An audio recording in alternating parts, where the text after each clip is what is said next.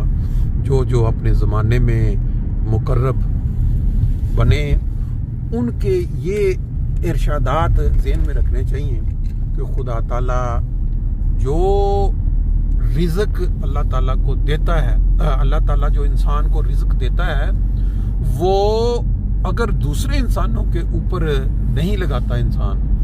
جس طرح کے ایک نظام ہے ہماری جماعت احمدیہ میں، ایک نظام ہے چندے کا۔ ایک تو یہ ہے کہ نظام کو چلانے کے لیے، تبلیغ کے لیے جو مبلغین پوری دنیا میں جاتے ہیں اسلام پھیلانے کے لیے، ان کے لیے ایک سسٹم ہے چندے کا، کیونکہ وہ اسی میں سے سسٹم، اگر ہم لوگ جن کو اللہ تعالیٰ نے استطاعت دی ہوئی ہے ہم اس نظام کا حصہ نہیں بنتے، تو لازمی بات ہے کہ وہ ایک تبلیغ کا جو کام ہے یا باقی جو اشاعت اسلام، قرآن کریم کے تراجم ہیں، یہ سارا اس کے اوپر فرق پڑتا ہے۔ اس لیے یہ بات ذہن میں رکھنی چاہیے کہ جو بھی صدقہ و خیرات یا دین کی پھیلاؤ میں آپ دیتے ہیں، اس سے نہ صرف یہ ہے کہ زندگی اللہ تعالیٰ بڑھا دیتا ہے، بلکہ انسان کو اس کی وجہ سے سکون جو کہ آج انسان کی سب سے بڑا مسئلہ بنا ہوا دنیا میں، آپ دیکھیں بے چینی پھیلی ہوئی ہے۔ ہماری مسجد قریب آ گئی ہے، اور اس کے لیے پھر یہ ہے کہ ہم وہ اپنا شوق پورا کر لیتے ہیں، آپ بھی شامل ہو جائیں، باقی انشاءاللہ پھر نماز کے بعد صلی علی نبینا صلی علی محمد صلی علی حبیبنا صلی علی محمد۔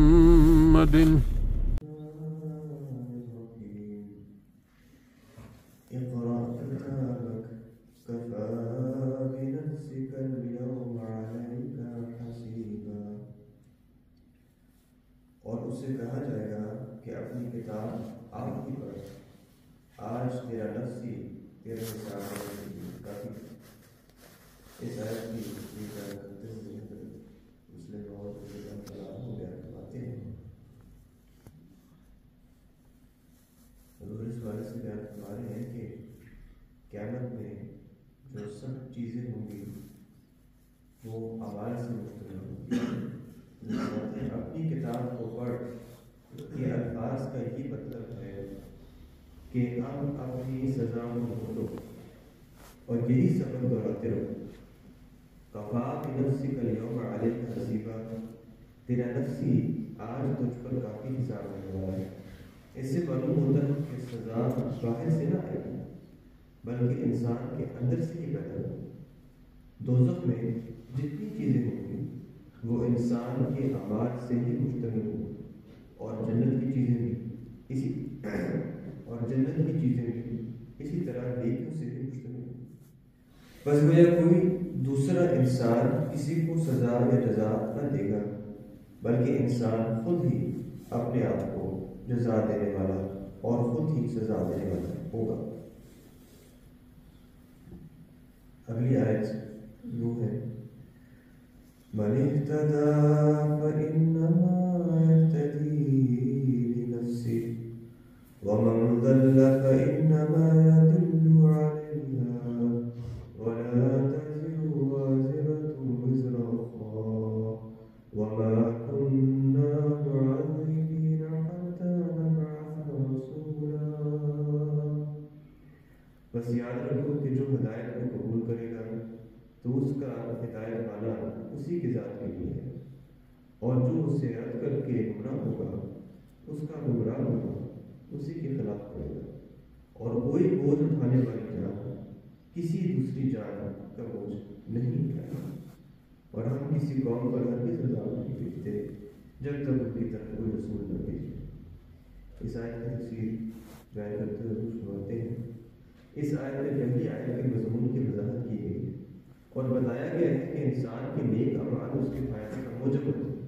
اور بد اس کے نقصان ہوتے ہیں. بس جو کچھ انسان کرتا ہے دوسرے کے لیے نہیں کرتا،